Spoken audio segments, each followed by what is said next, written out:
सालों की WWE fans की तमन्ना होती है पूरी because John Cena is now officially a 17 time world champion. But पूरा शो देखने के बाद मुंह में एक खटास वाला टेस्ट तो रह गया है। Okay, hello chatters, my name is Rohit and you are watching wrestle chatter. तो इस वीडियो में आज बिल्कुल डिटेल में बात करने वाले हैं रेसलमेनिया की नाइट 2 के बारे में, जिसका मेन इवेंट था Cody Rhodes versus John Cena for the undisputed championship. Night 1 ज्यादा बेटर थी या नाइट 2 ज्यादा बेटर थी, क्या सारी चीजें एकदम डिटेल में आपको पता चलती हैं। तो भाई उसके लिए सबसे पहले यार इस वीडियो को लाइक कर दोगे तो मेरे को दिल में थोड़ा सा अच्छा लग जाएगा। सबसे पहला मैच जो रेसलमेनिया की नाइट 2 पर 41 की था वो था इयो स्काई वर्सेस रिया रिप्ली वर्सेस बियांका बिलेयर। और आज के शो मतलब चलो इसको थोड़ा बाद में जाके डिस्कस करेंगे थोड़ा और खोल के, बट ये मैच बहुत ज्यादा मुझे बढ़िया लगा। बियांका बिलेयर की वो जो एंट्रेंस है वो थोड़ी सी फनी जरूर लग रही थी, क्योंकि जो सारे वो ऐसे खेल कूद वाले लोग हैं वो आपस में कोई चुटिया घुमा रहा है, कोई उधर वो रोप्स के आसपास कर रहा था, वो थोड़ा सा फन एलिमेंट डालता है बियांका बिलेयर की एंट्रेंस में। अब एक जो एंगल हमने स्टोरी में बहुत देखा था ना कि ये दोनों बार बार जो है इयो स्काई को धक्का दे रहे हैं, वैसा ही इन्होंने किया, लेकिन इस बार इयो स्काई के पास बहुत अच्छा जवाब था। बहुत ही फास्ट पेस पर ये मैच चलता है, फ्लिप्स वगैरह बहुत तगड़ी इयो स्काई की तरफ से आती है,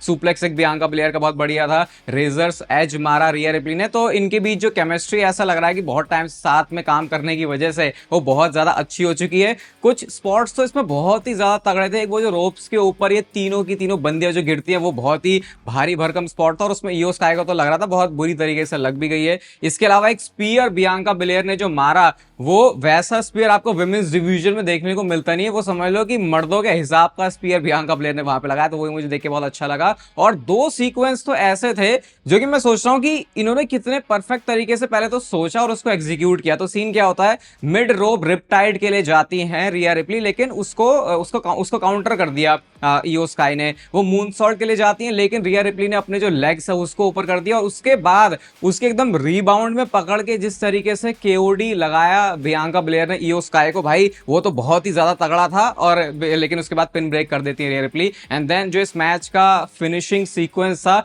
वो तो उससे भी ज्यादा कमाल का था। तो इयो स्काई चढ़ी होती है ऊपर, पॉइजन राना लगाने के लिए वो जाती है रिया रिप्ली को, लेकिन रिया रिप्ली ने उसको कर दिया ऐसे उल्टा करके काउंटर। एंड यहां पे अपनी चुटिया का प्रयोग करते हुए बियांका बिलेयर ने केओडी फिनिशर लगा दिया रिया रिप्ली को, लेकिन उधर ऊपर चढ़ी होती है इयो स्काई और उन्होंने मूनसॉल्ट लगाया एंड यहां से पिन फॉल करके विक्ट्री उन्होंने ले ली है और इस मैच में अपनी चैंपियनशिप को डिफेंड कर ले। मैंने बोला था देखो कि इस मैच का रिजल्ट किसी भी तरीके से जा सकता है। इयो स्काई ने अभी भी चैंपियनशिप जीती थी, तो ऑब्वियसली फिर डब्ल्यूडब्ल्यू शायद नहीं चाह रही होगी कि एकदम से उनका जो टाइटल रेन है उसको तोड़ा जाए, क्योंकि बियांका बिलेयर को देखी भी अगर उनका हील टर्न नहीं हो रहा तो वैसे कुछ फायदा बनता नहीं था। तो डब्ल्यूडब्ल्यू बहुत सिंपल तरीके से गई और ये शो की शुरुआत डब्ल्यूडब्ल्यू ने बहुत बढ़िया तरीके से करी थी। इसके बाद शो पर अगला मैच आता है Drew McIntyre versus Damian Priest का, और भाई मैं सल्यूट मारना चाहूंगा सही में। अब तो ड्रू मैकिंटायर को एक बार नहीं 10 बार, एक तो बंदे को डेमन प्रीस्ट के साथ फ्यूड मिली जो कि बहुत सारे लोगों को अंडरवेलमिंग लग रही थी, लेकिन उसके बावजूद भी जैसी दोनों सुपरस्टार्स ने परफॉर्मेंस डिलीवर करी है भाई, उसकी तारीफें तो बहुत ज्यादा बनती हैं। एंट्रेंसेस की अगर बात करें तो ड्रू मैकिंटायर का जो एंट्रेंस गियर है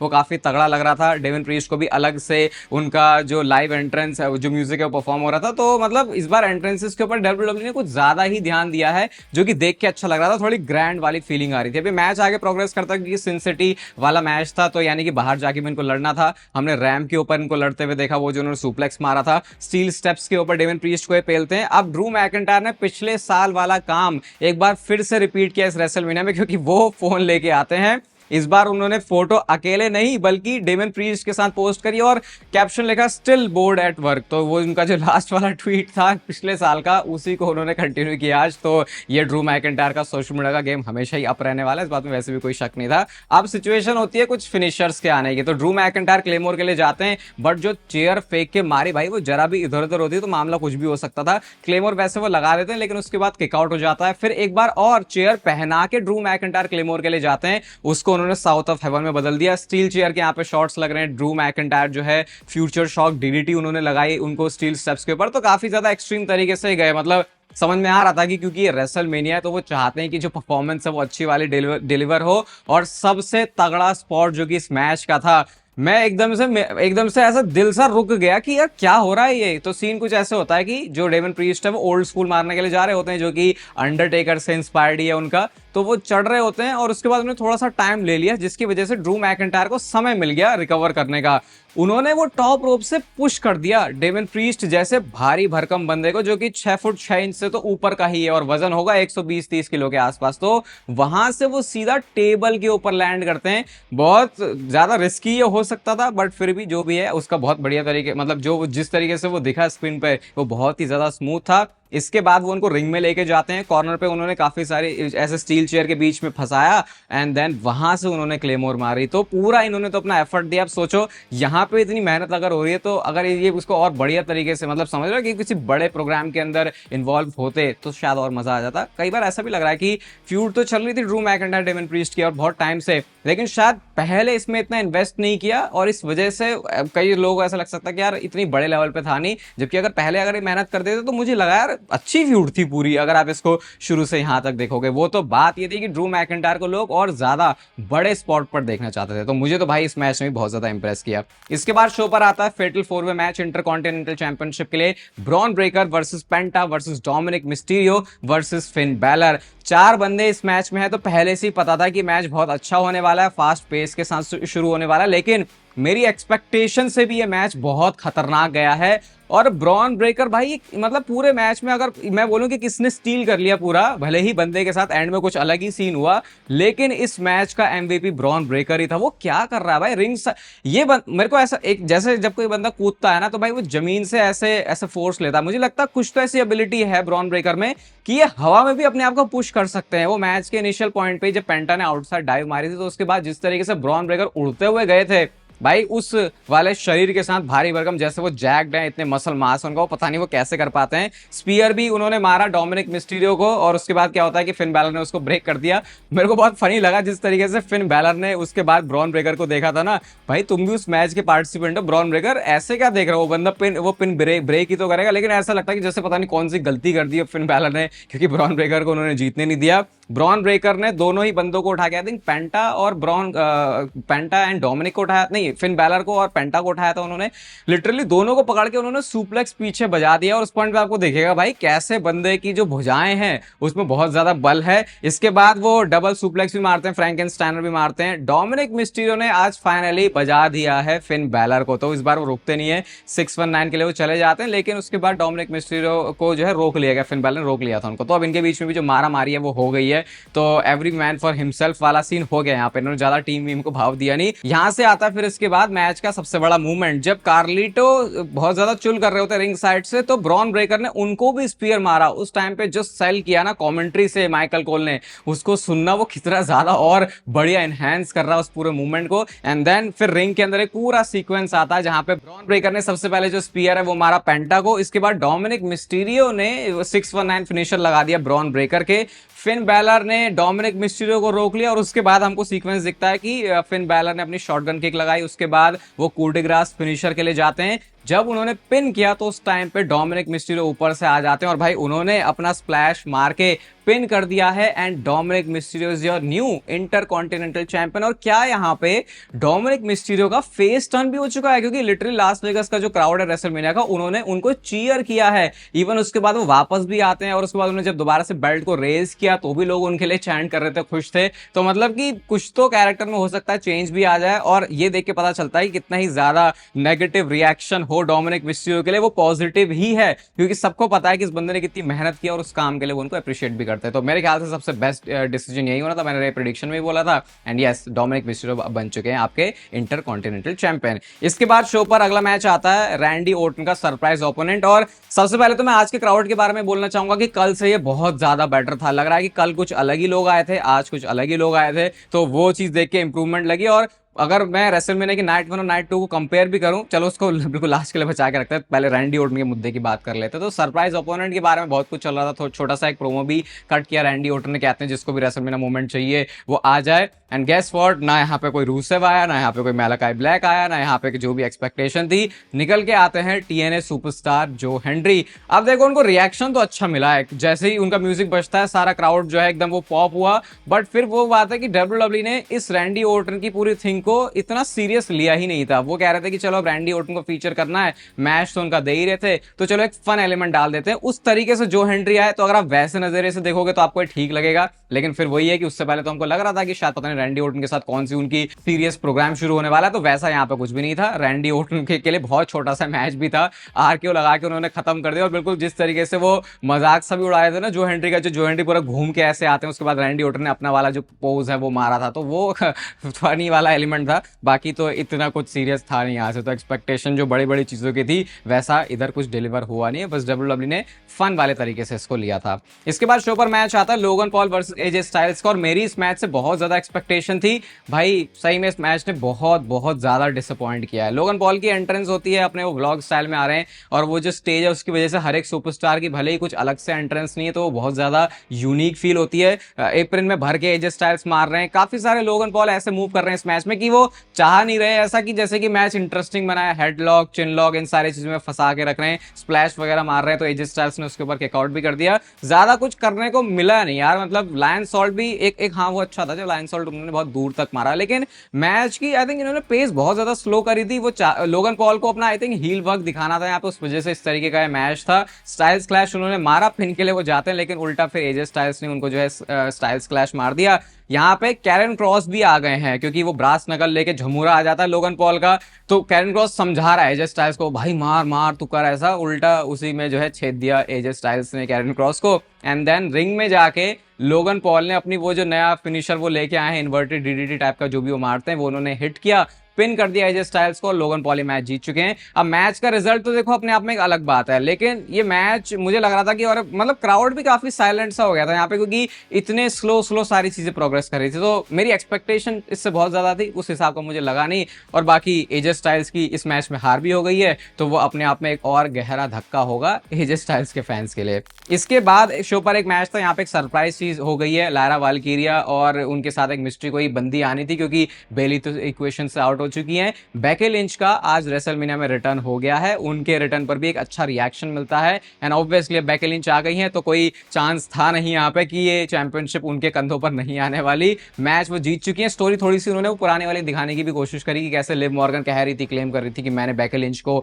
रिटायर कर दिया है, लेकिन वैसा तो यहाँ पे कुछ था नहीं। बेकी लिंच वापस आ गई, चैंपियनशिप उन्होंने जीत ली, एंड यस लायरा वाल्कीरिया के पास 2 चैंपियनशिप अब हो चुकी है, एक उनकी इंटरकॉन्टिनेंटल चैंपियनशिप और दूसरी अब जो उनके पास बेकी लिंच के साथ मिला के विमेंस टैग टीम चैंपियनशिप है।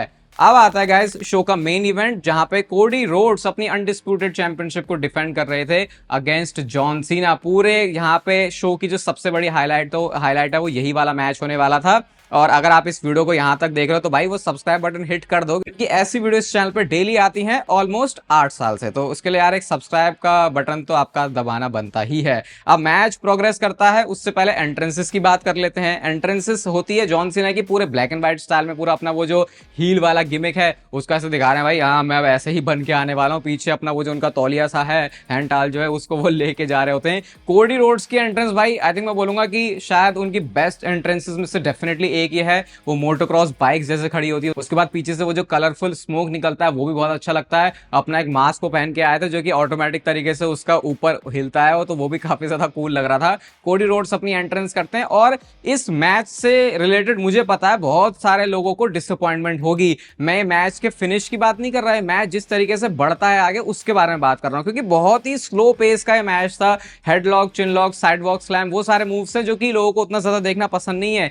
इवन उस पॉइंट पे बिल्कुल क्लियर हो गया था कि जॉन सीना की स्ट्रेटेजी है क्या इस मैच में, या फिर वो आगे अपने कैरेक्टर को लेके कैसे जाने वाले हैं, क्योंकि शोल्डर टैकल जो कि वो 1 बार 2 बार 3 बार, उसके बाद 5 नकल शफल के लिए जो अब तक जाते हैं, बहुत ही स्लो तरीके से उन्होंने किया उसको, कि ताकि ऑडियंस को बिल्कुल भी फन ना आए। और अगर आपको याद होगा तो जॉन सीना ने बोला था कि वो रुइन करने वाले हैं रेसलिंग को, डब्ल्यूडब्ल्यू को, सारे फैंस के लिए। तो एग्जैक्टली वही काम यहाँ पे जॉन सीना कर रहे हैं जो उन्होंने बोला था, तो ये पर्पसली हो रहा है। अगर आपको इस मैच में ऐसा लगा ना कि यार मजा नहीं आया मैच में, तो वही डब्ल्यूडब्ल्यू की इंटेंशन थी, वही जॉन सीना की इंटेंशन थी, फैंस को ऐसा फील करवाने की, और डब्ल्यूडब्ल्यू उसमें पूरी तरीके से सक्सेसफुल भी हो गई है। अब मैच की कुछ मूवमेंट्स की बात करें तो भाई जॉन सीना ने अपना जो फिनिशर है डबल है वो हिट किया, उसके ऊपर किकआउट हो जाता है।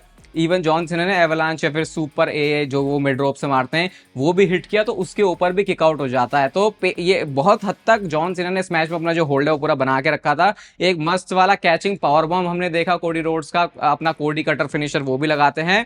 अब यहाँ पे मैच में जो ट्विस्ट है या मैच की जो मेन कहानी है, जो क्लाइमैक्स है, वो आना शुरू होता है जब जॉन सीना ने सबमिशन होल्ड में फंसा के रख लिया कोडी रोड्स को, और इतने टाइम तक फंसा के रखा कि लगा कि ये बंदा सही में टैप आउट कर जाएगा। और अगेन ये मैच इस वजह से ही ऐसा हुआ है क्योंकि डब्ल्यूडब्ल्यूई चाहती है इस मैच को ऐसा फील करवाना फैंस को कि यार ये कैसा मैच है, जितना मुझे देख के समझ में आ रहा है। क्योंकि जॉन सीना खुद अपने प्रोमोज के अंदर ये बातें बोल चुके हैं, बार बार वो उनको पीछे लेके जा रहे हैं, और इस चक्कर में हुआ क्या कि रेफरी गिर गया। और जैसे ही रेफरी गिरा भाई मेरे को मैं इतना ज्यादा एक्साइटेड था उसके बाद कि यार अब यहां से तो कुछ अलग ही चीजें होने वाली है। एंड यहाँ पे कुछ कांड करने की जो शुरुआत है वो होती भी है। क्रॉस रोड्स जब कोडी रोड्स ने मार दिया तो भाई रेफरी तो वहां पे था नहीं पिन करने के लिए, तो भाई शायद वो मैच वहां पे फिनिश हो सकता था। इसके बाद जॉन सीना ने वो जो टर्न बकल है उसको एक्सपोज किया, 2 बार वहां पे जो मुंडी है वो बजाई उन्होंने कोडी रोड्स की, एंड देन उसके बाद जब वो डबल ए फिनिशर हिट करते हैं तो शायद बहुत सारे लोगों की नजरों में मैच वहां पे खत्म हो गया था, बट कोडी रोड्स ने स्टिल वहां पे किक आउट किया। जब सब चीज हो चुकी है, लग रहा है कि कोई भी हथकंडा काम नहीं आने वाला जॉन सीना के, तभी फीन वाला म्यूजिक हिट होता है। एकदम से लगा अरे भाई फिर से कुछ होने वाला है। ट्रेविस स्कॉट गंजेड़ी आता है बहुत ही ज्यादा अपनी स्लो वॉक करके, भाई इसको थोड़ा सा तेज चलना चाहिए था, यहाँ पे बिल्कुल खैरात का माल नहीं हो रहा कि तुम इतनी लेट से निकल के आ रहे हो। फिर इनका प्लान था कि ये कोडी रोड्स को मारेंगे। अब मारने के लिए वो अपनी पूरी सेटिंग तो कर लेते हैं, लेकिन उल्टा कोडी रोड्स ने दोनों में बजा दिया और वो पिन भी करने के लिए जा रहे होते हैं जॉन सीना को, जब उन्होंने फिर से क्रॉस रोड्स मार दिया था। लेकिन ट्रेविस स्कॉट वहां पे आके उनको खींच लेते हैं। कोडी रोड्स को इतना गुस्सा क्या था, चल भाई निकल के आ, मैं तुझे पेलना शुरू करता हूं। उन्होंने लिटरली ट्रेविस स्कॉट को भी क्रॉस रोड्स लगा दिया, और उसके बाद ट्रेविस स्कॉट ने वैसे सेल बहुत अच्छा किया। बंदे को देख के ऐसा लग रहा है कि जैसे कि उसके अंदर कोई जाना बची ही नहीं है, उसके बाद वो कुछ कर ही नहीं सकता। इसके बाद जॉन सीना के लिए टाइम काफी था अपनी कलाकारी दिखाने का, अपनी हील टैक्टिक को यूज करने का। वो बेल्ट लेके आते हैं, मारने के लिए जाते हैं, कोडी रोड्स ने स्पॉट कर लिया, उन्होंने रोक लिया। उसके बाद जॉन सीना भीख मांग रहे हैं कि भाई नहीं नहीं मेरे साथ ऐसा मत कर। बहुत अजीब लग रहा था जॉन सीना को ऐसे देखते हुए, क्योंकि इससे पहले तो हमने जॉन सीना को हमेशा ऐसे देखा कि बंदा कुछ भी कर सकता है, इसके अंदर बहुत ज्यादा दम है। अब आगे जाके कोडी रोड्स ने तो मारा नहीं बेल्ट से, उस चीज का फायदा उठाया उन्होंने और जॉन सीना ने एक लो ब्लो लगा दिया कोडी रोड्स को। उसके बाद जैसे एलिमिनेशन चेंबर में बेल्ट से उन्होंने मारा था, वैसे ही तरीके से उन्होंने बेल्ट से मारा। लिटरली जॉन सीना ने अपना फिनिशर भी हिट नहीं किया इस मैच को फिनिश करने के लिए, सीधा वो जाते हैं इस मूव के बाद पिनफॉल करने के लिए। रेफरी ने काउंट किया 3 फॉल तक, and yes John Cena is now your world champion, undisputed champion, और 16 बार का रिकॉर्ड तोड़ के जॉन सीना बन चुके हैं 17 टाइम वर्ल्ड चैंपियन। इस पूरी प्रोसेस में एक ऐसा बंदा है जिसको मैंने नाम दिया है धोखेबाज, दगाबाज, और लिटरली उसने वही काम करके दिया है। There was no presence of Rock WrestleMania का पार्ट नहीं थे, बहुत ही ये डिसअपॉइंटिंग चीज लगी। और अगर इसको कंपेयर भी किया जाए रेसलमेनिया की नाइट 1 को नाइट 2 से, तो नाइट 1 में बिल्कुल एंड में बैंगर था और पूरे शो के अंदर मामला थकेला सा था। यहां मैं बोलूंगा कि पूरा शो अच्छा था, लेकिन मेन इवेंट के अंदर जो बिल्कुल फैंस चाह रहे थे कि डिलीवर होना ही चाहिए। एक चीज तो डब्ल्यूडब्ल्यूई ने अपना जो बॉक्स है उसको चेक कर दिया कि जॉन सीना चैंपियन बने हैं, लेकिन उसके अलावा थोड़ा वो फ्लेवर डेफिनेटली मेन इवेंट के अंदर मिस हुआ है। मैंने रेसलमेनिया की नाइट 1 को रेटिंग दी थी 4.25 because of the main event. इस बार मैं 4.25 सेम रेटिंग देने वाला हूं, बट इस बार क्योंकि पूरे शो पर कंसिस्टेंट काम हुआ है, मेन इवेंट में अगर एक बड़ा बम फट जाता तो क्लियर मेरे को लगता है रेसलमेनिया की जो नाइट 2 है वो बेटर बन सकती थी नाइट 1 से। लेकिन अभी मेरे को लग नहीं रहा कि बहुत ज्यादा मैं कोई डिफरेंस निकाल सकता हूं। और रॉक के बारे में 2 शब्द लिख के डेफिनेटली आपको जरूर जाने चाहिए। इसके बाद भी चैनल पर वीडियोस आने वाली है, तो उसके लिए इस वीडियो को लाइक कर देना, चैनल को सब्सक्राइब कर देना ऐसे और डब्ल्यूडब्ल्यूई से रिलेटेड कंटेंट के लिए। बाकी तब तक फिर लेते रहो जिंदगी के मजे।